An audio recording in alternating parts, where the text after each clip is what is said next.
A Spinosaurus beside the Hudson would look less like a giant T-Rex and more like a strange river predator.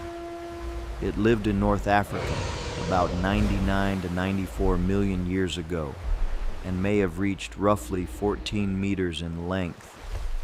Its long body, short hind legs, narrow crocodile-like snout, and tall back sail made it one of the most unusual large theropods ever found. Its jaws carried smooth, cone-shaped teeth, better for gripping slippery prey than crushing bone. Fish were important, though Spinosaurus could also eat other animals. In Manhattan, the Hudson and East Rivers would offer fish, muddy shallows, ferry slips, and miles of shoreline that suited its hunting tools far better than crowded avenues. The deep tail is one of its key features. Fossils show a tall, flexible shape, able to push water better than the tails of ordinary land theropods. That supports a partly aquatic life, but scientists still debate whether Spinosaurus chased prey underwater, swam near the surface, or spent more time wading. Its movement on land is also uncertain. The huge sail was formed by tall spines rising from the backbone.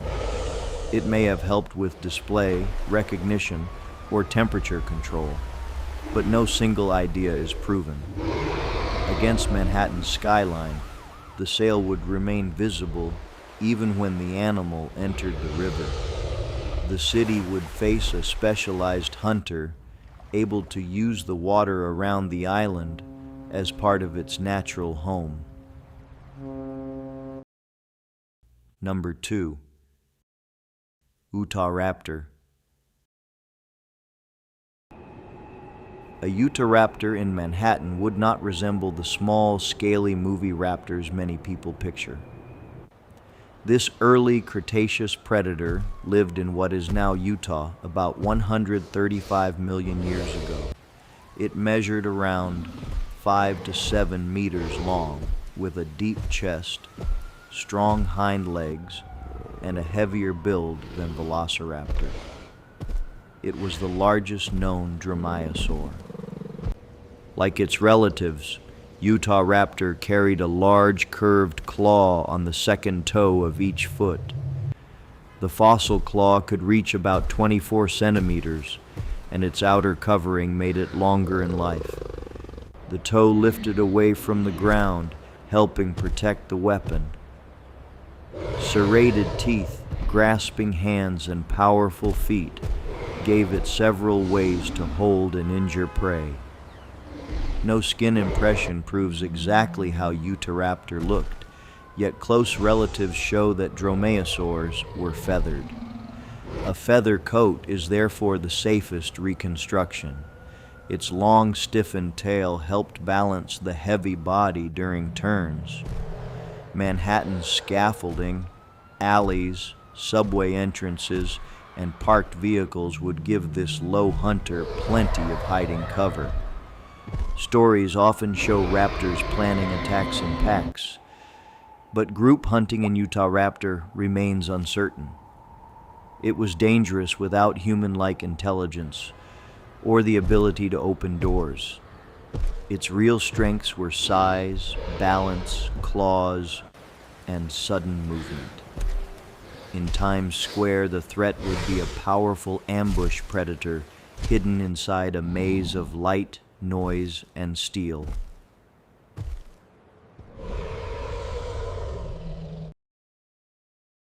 Number 3. Ankylosaurus. An ankylosaurus entering Lower Manhattan would be a plant eater with the defenses of a living tank. It lived in western North America near the end of the Cretaceous, about 68 to 66 million years ago. It reached roughly 7 to 8 meters long, carried a wide body close to the ground, and wore rows of bony plates set inside its skin. Those plates, called osteoderms, formed a tough shield across the neck, back, and sides. Smaller pieces protected gaps between the larger ones, while the belly was less defended. Its broad skull ended in a beak for cropping plants, and small, leaf-shaped teeth handled low vegetation. Manhattan's lawns, shrubs, and planted medians would become food. The famous club was built from enlarged bones at the end of a stiff tail. Studies of ankylosaur tails show that clubs could deliver damaging blows, probably against predators and perhaps rivals. Ankylosaurus would not need to chase anyone. One defensive swing near a taxi, stone wall, or bus could make its protection dangerous to everything beside it.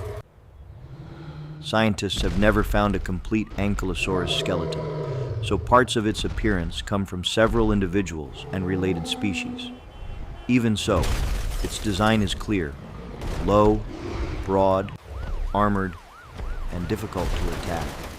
Manhattan's narrow streets would leave little room to turn or retreat. The city could be stopped by an herbivore whose greatest talent was refusing to be moved. Number 4. Triceratops. A triceratops in Central Park would be one of the largest horned animals ever to walk on land. It lived in western North America during the final 2 million years of the Cretaceous and grew about 8 to 9 meters long. A heavy adult weighed several tons. Its huge head carried 2 brow horns, a shorter nose horn, a beak, and a solid bony frill. The beak clipped tough plants, while packed teeth farther back formed dental batteries for slicing and grinding mouthfuls. Old teeth were replaced as they wore down. This was not a weak-jawed grazer. In Manhattan, it could strip shrubs, break low branches, and clear flower beds, feeding beneath towers as it once fed across ancient floodplains. Scientists still debate the jobs of the horns and frill. They may have helped with defense, display, recognition, and contests between triceratops. Injuries preserved in some skulls show that the headgear faced real stress. A nervous animal meeting buses, glass walls, and flashing lights might lower that enormous skull without seeing people as prey. Its greatest danger would come from mass, not hunger. 4 strong legs supported a body built to stand its ground, and the brow horns projected far beyond the face. Central Park could supply food and open space, but nearby streets would feel narrow. Number 5. Stegosaurus. A stegosaurus among Central Park's trees would carry one of the strangest body plans in dinosaur history. It lived in western North America during the late Jurassic, about 152 to 145 million years ago, and reached nearly 9 meters long. Its front legs were shorter than its hind legs, creating an arched back, while the small head stayed close to the ground. The dinosaur used a beak and teeth to crop low plants. Its rows of plates were not joined to the backbone. They were bones within the skin. Blood vessels ran through them. Scientists suggest display, recognition, or heat control, but the purpose remains uncertain. In Manhattan, the plates would make its wide body harder to guide through traffic. The 4 spikes at the tail's end were the true weapon, often called a thagomizer.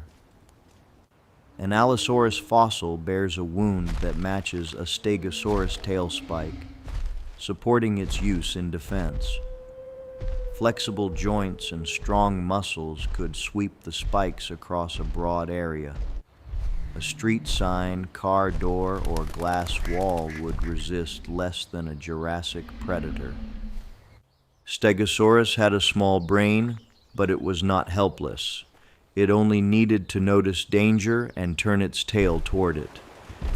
Central Park would provide plants, while avenues trapped its body between noise and surfaces. Manhattan's problem would not be an animal hunting people. Number 6. Carnotaurus. A Carnotaurus on Broadway would be easy to recognize by the thick horns above its eyes. This meat-eating dinosaur lived in Argentina about 71 to 69 million years ago and measured around 8 meters long. Its skull was unusually short and deep, yet very narrow from the front. The name means meat-eating bull, a fitting label for such a strange head. Its arms were among the smallest of any large theropod. The forelimbs were reduced, with fingers that did little in hunting. The legs and tail mattered far more. Huge muscles ran from the thighs into a powerful tail base, giving Carnotaurus strong forward drive. Studies suggest it was built for fast bursts, though the stiff tail limited sharp turns.